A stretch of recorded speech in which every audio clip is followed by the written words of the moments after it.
Hello everyone, welcome back to Lakshya academy. आप सभी का फिर से स्वागत है हमारे इस प्लेटफॉर्म पे। देखिए मॉर्निंग वाले सेशन में यहाँ पे हम असिस्टेंट अकाउंटेंट की प्रिपरेशन कर रहे हैं एज यू ऑल नो, ठीक है। एंड यहाँ पे हमने मॉर्निंग में अपना किया था hire purchase instalment system and your royalty का थ्योरी पोर्शन, ठीक है, जो बहुत बेसिक चीजें हैं क्योंकि हम बहुत ज्यादा डिटेल में नहीं कर सकते, वी हैव लिमिटेड टाइम। तो यहाँ पे क्या है, हम बेसिक्स कवर कर रहे हैं और साथ ही साथ आपका मॉक टेस्ट ले लेते हैं कि जो चीजें हमसे यहाँ पे थोड़ी बहुत छूटी है ना, उसको हम मॉक टेस्ट के थ्रू क्या है रिवाइज कर ले, ठीक है। यहाँ पे क्यों, क्योंकि मॉक टेस्ट में भी कुछ चीजें आएंगी, तो दोनों चीजों को मिला के हमारे काफी कॉन्सेप्ट क्लियर हो जाएंगे। तो ये यूनिट 2 का पोर्शन है। आज हम करने वाले हैं मॉक नंबर 10। ओके, साथ ही साथ जो भी स्टूडेंट जैसे कि अगर कोई स्टूडेंट फर्स्ट टाइम आ रहा है तो उसको अगर नहीं पता है क्या चीजें कैसे हो रही है, तो डिस्क्रिप्शन बॉक्स में लिंक गिवन है, वहां से जाके आप हमसे कनेक्ट हो जाएंगे सो दैट जो प्रीवियस क्लासेस हुई हैं वो भी आपको पता चल जाए, जो नोट्स है वो अवेलेबल हो जाए आपको, है ना। मतलब सारी चीजों के साथ आप सिंक में आ जाए, है ना, सारी चीजों को कैच कर सके। इसके लिए आप हमसे लिंक हो जाएंगे, कनेक्ट हो जाएंगे हमसे। और अगर किसी स्टूडेंट को पेड बैचेस लेनी है, पूरा डिटेल स्टडी करना है, मॉक टेस्ट चाहिए, थ्योरी चाहिए, पीडीएफ चाहिए, दोनों लैंग्वेज में चाहिए, तो वो सारी चीजें क्या है आपको इस बैच में मिल जाएंगी। इस बैच को अगर अभी आप परचेज करोगे तो 22% का ऑफ मिलेगा। इसके लिए कोड आपको लगाना है PJM का, ठीक है। इसके लिए भी डिस्क्रिप्शन बॉक्स में आपको एक लिंक दिया गया है, वहां जाके आप अपनी क्वेरीज डालें, जो भी डाउट है वो पूछे। Otherwise you can call on this number, this is a WhatsApp number. जो भी आपको क्वेरीज है यहाँ से पूछ सकते हैं, परचेज कर सकते हैं, ठीक है। What ever is fit for you, जो भी आपको सही लगता है आप इसके थ्रू कर सकते हैं। चलिए आते हैं क्लास पे, टेस्ट पे आते हैं अपने। देखिए ये है question number 1 on your screen. Question number 1 कहते हैं कि hire purchase act came into force with effect from, जो हायर किराया खरीद अधिनियम है वो कब लागू हुआ, ठीक है। देखिए दो चीजें होती हैं, एक होता है लागू हुआ, एक कब आया, ठीक है। तो दोनों चीजों को हमको जब भी आप किसी एक्ट को पढ़ो ना, तो इन दोनों चीजों पे ध्यान रखो कि कब आया और कब से इम्प्लीमेंट हो गया, मतलब कब से उसने फंक्शनिंग स्टार्ट कर दी। हमसे यहाँ पे फंक्शनिंग पूछ रहा है, तो आपका ऑप्शन ए है 1 सितंबर 1972, 73, 74 और 75, ठीक है। कब से, विद इफेक्ट फ्रॉम, मतलब फंक्शनिंग कब से स्टार्ट कर दी। देखिए जिन भी स्टूडेंट का ऑप्शन नंबर बी आ रहा है ना इज करेक्ट, ठीक है। बट अगर आपसे पूछे कि कब वो आया, ठीक, कब आया और कब लागू हुआ, कब आया तो ये आया आपका 1972 में, ठीक है। और इसने फंक्शनिंग कब से स्टार्ट करी, 1 सितंबर 1973 से, ठीक है। चलिए आते हैं, ये सब पहलू भी आपको ध्यान रखने। देन आप एक और चीज ध्यान रखेंगे कि इसके जो डेफिनेशंस है ना, मतलब जैसे कि हायर का क्या मतलब होता है, हायर परचेज क्या होता है, इसमें आपका हायर किसको कहते हैं, हायरर किसको कहते हैं, तो ये सारी चीजों की जो डेफिनेशन है ना उसका आपको सेक्शन याद कर लेना, ठीक है। जो इंपॉर्टेंट सेक्शन है ना वो याद कर लेना, उसकी एक लिस्ट भी हम प्रोवाइड करवा देंगे, ठीक है। चलिए नेक्स्ट क्वेश्चन देखिए, अब ये रॉयल्टी का क्वेश्चन है, वो हायर परचेज का था, ये रॉयल्टी का है। क्वेश्चन नंबर 2 कहता है कि short working can be recouped only out of, कम कम काम करने की भरपाई केवल डैश डैश से ही की जा सकती है, किससे। ऑप्शन ए सरप्लस से, लॉस से, एक्स्ट्रा इनकम से या टैक्स से, ठीक है। किया है हमने हमने इसको। देखिए जो भी स्टूडेंट इसका आंसर ऑप्शन नंबर ए यानी कि सरप्लस बोल रहे ना, अधिशेष, वो करेक्ट है ना। हमने क्या देखा था, एक होता है हमारा मिनिमम रेंट जो कि हमको फिक्स्ड है, हमको देना ही देना है। दूसरा जो एक्चुअल कमाई हम करते हैं, एक्चुअल रॉयल्टी। तो जब हमारा मिनिमम रेंट ज्यादा होता है, मतलब हमको देना ज्यादा है बट कमाया हमने कम है, तो उस केस में क्या है, हमारा शॉर्ट वर्किंग हो जाता है। और इस शॉर्ट वर्किंग को हम तभी रिकूप कर सकते हैं, तभी हम पुनर्प्राप्त कर सकते हैं जब हम किसी साल ज्यादा पैसे कमा लें। मतलब हमारी सिचुएशन कैसी हो जाए कि हमारा मिनिमम रेंट कम हो और हम एक्चुअल कमाई ज्यादा कर ले, ठीक है। तो यहाँ पे क्या आएगा, इस केस में हमारे पास आ जाएगा सरप्लस, और उस सरप्लस से हम क्या कर सकते हैं, अपना पैसा रिकूप कर सकते हैं। मतलब जो कभी हमने ज्यादा दे दिया था वो हम अपने पॉकेट से दे दिया था, उसकी हम भरपाई कर लेंगे यहाँ पे, ठीक है। चलिए क्वेश्चन नंबर 3 हायर परचेज का क्वेश्चन है। क्वेश्चन नंबर 3 कहता है कि in hire purchase system cash price plus interest is known as, cash price, cash price plus interest को हम क्या बोलते हैं। किराया खरीद प्रणाली में नकद मूल्य और ब्याज को किस रूप में जाना जाता है। Book value of the asset, capital value of the asset, higher purchase price of the asset, higher purchase charges, क्या, ठीक है। हिंदी वालों के लिए परिसंपत्तियों का वही मूल्य, परिसंपत्तियों का पूंजी मूल्य, परिसंपत्तियों का किराया खरीद मूल्य या किराया खरीद शुल्क, है ना, आपको बताना है कि कैश प्राइस प्लस इंटरेस्ट, है ना। हम दो तरीके से दो, अगर हम यहाँ पे हम क्या करते हैं, सामान खरीदते कभी और है और पूरा पेमेंट उसका इंस्टॉलमेंट में करते हैं, मतलब कुछ दिन बाद करते हैं, तो ऑब्वियस है कि हमको उसमें इंटरेस्ट देना पड़ेगा, ब्याज देना पड़ेगा, मूल्य प्लस ब्याज दोनों देना पड़ेगा, तो उसको हम क्या बोलते हैं। देखिए जिनका भी आंसर ऑप्शन सी है ना, it is correct, higher purchase price of the asset, hire purchase करने का जो मूल्य है वो ये कहलाता है, ठीक है, परिसंपत्तियों का किराया खरीद मूल्य। चलिए नेक्स्ट, क्वेश्चन नंबर 4 कहता है कि depreciation of the hire purchase asset is claimed by, जो आपने असेट खरीदा है हायर परचेज पे, ठीक है, तो वो मान लीजिए खरीदा तो आज आपने, बट उसका पेमेंट करते करते 2-3 साल निकल जाते हैं, मिनिमम भी होगा तो कम से कम 2-3 साल होगा, तो इतने समय में कुछ ना कुछ डेप्रिसिएशन तो आएगा ही, तो उसको क्लेम करने का राइट किसके पास है, वेंडर के पास यानी कि विक्रेता के पास, हायर परचेजर जिसने किराए पे उसको खरीदा है, बायर के पास या सेलर के पास, ठीक है, उसको हम क्या बोलते हैं, जो डेप्रिसिएशन क्लेम कर सकता है, जिसके पास ये अधिकार है कि वो डेप्रिसिएशन को क्लेम करेगा। ए बी सी, विक्रेता, किराया क्रेता, क्रेता या विक्रेता। ऑप्शन बी जिनका भी है करेक्ट है, ये हायर परचेजर जो है ना वही इसको क्लेम कर सकता है, ठीक है, ना सेलर ना कोई और। Okay, question number 5 on your screen, question number 5 है, under the instalment payment system ownership of goods, instalment payment system, ठीक है, नॉट हायर परचेज, हमने डिफरेंसेस देखे थे कि दोनों में क्या अंतर है, कब उसकी ओनरशिप ट्रांसफर होती है, तो हमसे पूछ रहा है कि इंस्टॉलमेंट पेमेंट सिस्टम में ओनरशिप वस्तु की या माल की या असेट की कब ट्रांसफर होती है, is transfer at the time of agreement, जब अनुबंध हो रहा हो, सॉरी समझौता हो रहा हो, is transfer at the time of the last instalment, आखिरी इंस्टॉलमेंट के साथ ओनरशिप ट्रांसफर ही नहीं होती या इनमें से कोई नहीं है, ठीक है, समझौते के समय हस्तांतरण होता है, अंतिम किश्त के समय हस्तांतरण होता है, हस्तांतरण नहीं होता है या फिर उपयुक्त में से कोई नहीं।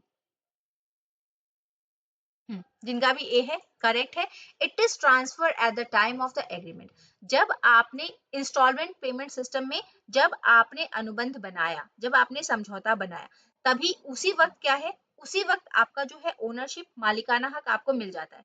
लेकिन हायर परचेज में अगर यहाँ पे हायर परचेज लिखा होता तो हमारा आंसर क्या होता था, हमारा आंसर बी हो जाता। अभी हमारा आंसर इंस्टॉलमेंट पेमेंट सिस्टम के लिए क्या है हमारा, ये at the time of agreement, या फिर अगर यहीं पे लिखा होता है at the time of sale, जब भी सेल हुआ तो उसी वक्त क्या है हमारा ओनरशिप भी ट्रांसफर हो जाता है। चलिए आए क्वेश्चन नंबर 6 में, कह रहा है the difference between the net hire purchase price and the net cash price of the goods is termed as, माल के शुद्ध किराया खरीद मूल्य और शुद्ध नकद मूल्य के बीच के अंतर को क्या कहा जाता है, ठीक है, एक तो होता है कि हायर परचेज पे जब हम सामान खरीदते हैं तो उसका कुछ और प्राइस आएगा और उसका अपना एक कैश प्राइस कुछ और रहा होगा, है ना, मतलब कि हम बीच में कुछ इंटरेस्ट देते हैं, क्योंकि हमने मान लीजिए कि 5 लाख की गाड़ी थी, है ना, 5 लाख की गाड़ी अगर थी और उसको हमने खरीदा और हमने उसका पेमेंट किया 5 साल तक, है ना, 5 साल तक हम इंस्टॉलमेंट खींच के ले गए, तो वो जो 5 साल का जो टाइम था उसमें कुछ टाइम वैल्यू ऑफ मनी आती है ना, तो उसकी वजह से क्या है उसका रेट थोड़ा ज्यादा हमको पड़ेगा, तो वो जो एक्स्ट्रा चीज है जो दोनों का अंतर है, उस अंतर को आप क्या बोलते हो, hire purchase charges, instalment, down payment या नन ऑफ द अबव, किराया खरीद शुल्क, किस्त, अग्रिम भुगतान या उपयुक्त में से कोई नहीं।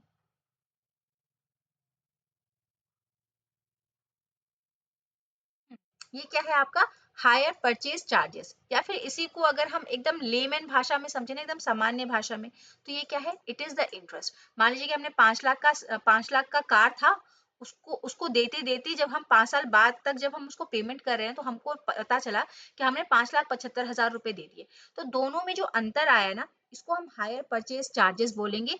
ऐसा चार्ज, ऐसा शुल्क जो हमने हायर परचेज के लिए दिया है ना, क्योंकि हमने इसको बहुत देर बाद, हमने 5 सालों तक इसको पेमेंट किया है, कुछ समय हमने लिया, तो उस समय के लिए हम क्या है, कुछ इंटरेस्ट दे रहे हैं उसको। चलिए आए क्वेश्चन नंबर 7 पे। क्वेश्चन नंबर 7 आपका कहता है कि the sum payable periodically by a hirer under the agreement, उसको हम क्या बोलते हैं, है ना। अनुबंध के तहत किराएदार द्वारा समय समय पर देय राशि को क्या कहा जाता है? किस्त, कंसोलिडेशन, समेकन, किराया, उपयुक्त में से कोई नहीं। इंस्टॉलमेंट, कंसोलिडेशन, हायर या none of the above. In hire purchase, ठीक है। हायर परचेज में इसको अलग नाम से जानते हैं। इंस्टॉलमेंट में, इंस्टॉलमेंट पेमेंट सिस्टम में तो हमको पता है इंस्टॉलमेंट्स बोलते हैं ना, ईएमआई इंस्टॉलमेंट्स होता है, बट लेकिन हायर परचेज वाले में क्या है आपका, हायर, इसको हायर के नाम से जानते हैं आप, है ना। बस नाम अलग है, चीज वही है, ठीक ना। हम चलिए देन क्वेश्चन नंबर 8 पे आएंगे हम। क्वेश्चन नंबर 8 हमारा कहता है कि mining royalty, mining royalty, patent royalty, mining और पेटेंट वाली रॉयल्टी जो है वो किस पे बेस्ड होती है? हमने कहा था ना कि जो रॉयल्टीज होती है वो दो तरीके से हमको मिलती हैं, दो तरीकों पे, एक तो प्रोडक्शन पे, एक तो सेल्स पे। तो उसी में से आपको बताना है कि माइनिंग और पेटेंट पे जो हमको रॉयल्टी मिलती है ना, उसको हम कैसे नापते हैं, किस पैरामीटर पे, प्रोडक्शन पे या फिर सेल्स पे या फिर परचेजेस पे, या फिर ए और बी दोनों के तरीके से, प्रोडक्शन पे भी सेल्स पे भी, है ना। हमको रॉयल्टी कैसे मिलेगी? खनन रॉयल्टी और पेटेंट रॉयल्टी आधारित है उत्पादन पे, बिक्री पे, खरीद पे, या ए और बी दोनों, यानी कि उत्पादन और बिक्री दोनों पे। नहीं, डी ऑप्शन नहीं है इसका। देखिए इसका ऑप्शन क्या है आपका, इसका ऑप्शन है ए, ठीक है। ए यानी कि माइनिंग और पेटेंट पे जब हमको, अगर हमने अपना पेटेंट किसी को यूज करने के लिए दिया या माइनिंग करने के लिए हमने अपनी लैंड दी, अपनी खदान दी, तो उस पे जो हमको रॉयल्टी मिलेगी ना, उसका नेचर कैसा होगा, प्रोडक्शन का। मतलब जितना ज्यादा प्रोडक्शन होगा उतना ज्यादा हमको रॉयल्टी मिलेगा, ठीक है। सेल्स पे नहीं, वो कितने पे बेचते हैं, क्या करते हैं, कैसे करते हैं, वो हमसे मतलब नहीं, वो कितना उत्पादन करते हैं उस पे हमको रॉयल्टी चाहिए, ठीक है। अगर यहीं पे आपका माइनिंग और पेटेंट नहीं दिया होता, अगर आपका कॉपीराइट लिखा होता, तो कॉपीराइट पे हमको कैसे मिलता है, on the basis of sale, ठीक है। अगर यही क्वेश्चन कॉपीराइट का आ जाता कि कॉपीराइट रॉयल्टी कैसे मिलती है, तो वो आप निर्धारित होती है आपके सेल्स से, मतलब कितना सेल्स हुआ उसके हिसाब से हमको रॉयल्टी मिलेगी। चलिए नेक्स्ट आ जाए, क्वेश्चन नंबर 9 है आपका, what is minimum rent. Simple सा क्वेश्चन कि न्यूनतम किराया क्या होता है? Payment for use of land which is fixed, payment for the use of land on the basis of output, अब payment made to the owner, या नन ऑफ द अबव। न्यूनतम किराया क्या है? भूमि के उपयोग के लिए भुगतान जो जो तय है, ठीक है। उत्पादन के आधार पर भूमि के उपयोग के लिए भुगतान, मालिक को किया गया भुगतान, उपयुक्त में से कोई नहीं। देखिए यहाँ पे सिर्फ option number A is correct, जिन जिन का है। देखिए यहाँ पे लैंड ही नहीं, इस क्वेश्चन में तो लैंड है तो हम मान लेते हैं। बस आपको इतना याद रखना है कि मिनिमम रेंट क्या है, एक फिक्स्ड अमाउंट है जो हमको देना ही देना है किसी भी चीज के यूज के लिए, चाहे वो लैंड हो, पेटेंट हो, कॉपीराइट हो, कुछ भी हो, उसके यूज के लिए जो हम एक फिक्स्ड अमाउंट देते हैं ना, एक निश्चित राशि जो हम देते हैं, तय राशि, ठीक है, उसी को हम क्या बोलते हैं, मिनिमम रेंट बोल देते हैं अपना। क्वेश्चन नंबर 10 बताएंगे, short working is equal to क्या? शॉर्ट वर्किंग हमारी कब आती है? जब किसमें से माइनस अगर हम रॉयल्टी कर दें, किसमें से रॉयल्टी पेएबल माइनस कर देंगे तो हमको शॉर्ट वर्किंग मिलेगा? Minimum rent, cash, capital, cash या none. Short working is equal to dash minus royalty, न्यूनतम किराया, पूंजी, नगद, कोई नहीं। सिंपल सा है मिनिमम रेंट, ठीक है। अगर मिनिमम रेंट हमारा ज्यादा हो जाए, ठीक है, मान लीजिए कि ये 50 रुपए हो जाए, एग्जाम्पल ले रहे, ये 50 रुपए हो जाए और हमने रॉयल्टी जो हमने दी है, हमको जो देनी है वो हो जाए 10,000, ठीक है। तो हमारा यहाँ पे क्या है, 40,000 का हमारा क्या आ जाएगा, शॉर्ट वर्किंग आ जाएगा, ठीक। चले नेक्स्ट करेंगे, क्वेश्चन नंबर 11 आपका कहता है कि the revenue royalty is a revenue expenditure to the ledger. Royalty जो है एक तरीके का रिवेन्यू एक्सपेंडिचर है लेजर के लिए, है ना। ये बात सच है, गलत है, ट्रू है, फॉल्स है, दोनों में से कुछ नहीं है या सभी बातें सही है, ठीक है। ऑल तो कभी नहीं हो सकता, हाँ ना दोनों कैसे बोल सकते हैं ना। रॉयल्टी पट्टा इज अ रेवेन्यू एक्सपेंडिचर, है ना। राजस्व व्यय है, नहीं, ये राजस्व व्यय हो ही नहीं सकता, क्योंकि जब आप रॉयल्टी देते हो ना, मतलब कि आप मोर देन 1 ईयर के लिए दे रहे हो, है ना, मतलब वो पैसा वहां से लगातार आता रहेगा आपका लॉन्ग टर्म तक। तो ये क्या है, ये बात यहाँ पे क्या हो गई, फॉल्स हो गई, ठीक है। It is not an revenue expenditure, revenue expenditure नहीं है, ये कैपिटल की कैटेगरी में आ जाएगा। क्वेश्चन नंबर 12, सिंपल सा क्वेश्चन है, रॉयल्टी अकाउंट किस तरीके का अकाउंट है आपका, नॉमिनल, रियल, पर्सनल या none of the above. Royalty खाता क्या है, नाम मात्र खाता, वास्तविक खाता, व्यक्तिगत खाता या उपयुक्त में से कोई नहीं, बताना है आपको। ये क्या है आपका, नॉमिनल खाता, यानी कि नाम मात्र खाता है आपका, ठीक है। चलिए, जैसे आप नॉमिनल नॉमिनल अकाउंटिंग में ट्रीटमेंट करते हो ना, वैसे ही आपको ट्रीटमेंट करना है यहाँ पे। चलिए, क्वेश्चन नंबर 13 कहता है, इन the books of lazy, lazy कौन, जिसने, जिसको राइट मिला हुआ है, ठीक है, जो रॉयल्टी पे करेगा वो है लेजी। तो कह रहे हैं दोनों की बुक्स हम बनाते हैं, लेजर की अलग से बुक बनती है ना, है ना, वो अपने पास अलग से सारा हिसाब रखेगा, और जो आपका जो लेजर है, मतलब दोनों अपना अपना अलग अलग से हिसाब किताब रखेंगे, दोनों के खाते बनते हैं। कह रहे हैं कि in the books of lessee short working recovered amount is debited to, जो शॉर्ट वर्किंग का अमाउंट जो उसने रिकवर किया है लेजी ने, उसको वो कहाँ दिखाता है, किसमें डेबिट करता है, प्रॉफिट एंड लॉस अकाउंट में, मिनिमम रेंट अकाउंट में, रॉयल्टी अकाउंट में या लैंडलॉर्ड अकाउंट में, ठीक है। वो अपने पास ये सारे बनाता है ना, मिनिमम रेंट का एक खाता बनाएगा, रॉयल्टी का एक खाता बनाएगा, लैंडलॉर्ड को उसने कितना दिया, कब दिया, कैसे दिया, वो उसका एक खाता बनाएगा, और एक अपना प्रॉफिट एंड लॉस बनाएगा, कि जब वो रॉयल्टी पे कर रहा है तो उसको लॉस हो रहा है, मतलब प्रॉफिट हो रहा है, लॉस हो रहा है, क्या हो रहा है, कितना खर्चा उसने उस पर किया, तो उसके लिए प्रॉफिट एंड लॉस अकाउंट बनाता है, ठीक है। और इस शॉर्ट वर्किंग को भी, शॉर्ट वर्किंग रिकवर को भी कहाँ दिखाता है, प्रॉफिट एंड लॉस अकाउंट में। जिन्होंने भी profit and loss account answer दिया है, they are correct, absolutely correct, ठीक है। पट्टेदार की पुस्तकों में कम काम करके वसूली की गई राशि को निम्न में से किसमें डेबिट किया जाता है, तो लाभ हानि खाते में डेबिट किया जाता है, ठीक है। Question number 14 and this is your second last question. Daily हम 15 क्वेश्चंस ही करते हैं, ओके। बाद बाकी अपने लेवल पे आप स्टडी जारी रखेंगे, और जहां से हो पाता है और ज्यादा आप स्टडी कर लेंगे, ठीक है। इन केस ऑफ, यहाँ of, in case of recoupment of short working, the lessee, फिर से लेजी है, रिकूपमेंट ऑफ शॉर्ट वर्किंग, इसको वो क्या करेगा, debits to the short working account, credits to the profit and loss account, option C credits to the short working account या none of the above. कम कार्य की प्रतिपूर्ति के मामले में पट्टेदार कम कार्य के खाते को डेबिट करेगा, लाभ और हानि खाते को क्रेडिट करेगा, कम कार्य खाते को क्रेडिट करेगा या उपयुक्त में से कोई नहीं, क्या करेगा ये।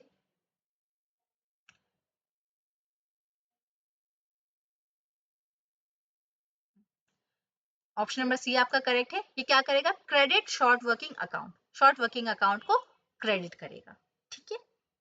चलिए, this is the last question of the day, कि royalty is an agreement between the following persons.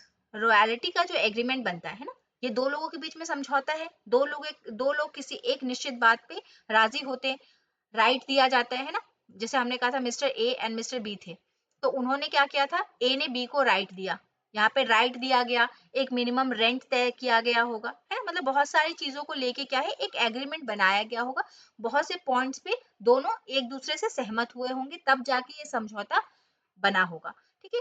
तो ये जो समझौता होता है, इसमें दोनों लोगों को क्या कहते हैं, ठीक है, सेलर और बायर कहते हैं, यहाँ सेलर और बायर का रिलेशन है, बैंकर और कस्टमर का रिलेशन है, अमंग ऑल द पार्टीज, जितने लोग इन्वॉल्व है सबके बीच में ये समझौता होता है, या सिर्फ लेजर और लेजी के बीच में होता है। रॉयल्टी निम्नलिखित व्यक्तियों के बीच एक समझौता है, किनके बीच, विक्रेता खरीदार, बैंकर ग्राहक, सभी भागीदारों के बीच, या पट्टादार और पट्टाधारक के बीच, है ना। यहाँ पे साफ साफ आपको पता चल जाएगा जी, ये क्या है आपका, लेजर एंड लेजी। इंग्लिश वाले में तो उतना क्लियर नहीं होगा, बट हिंदी वाले में क्या है आपका एकदम क्लियर हो जाता है, पट्टादार और पट्टाधारक के बीच में क्या है, ये एक समझौता बनता है, ठीक है।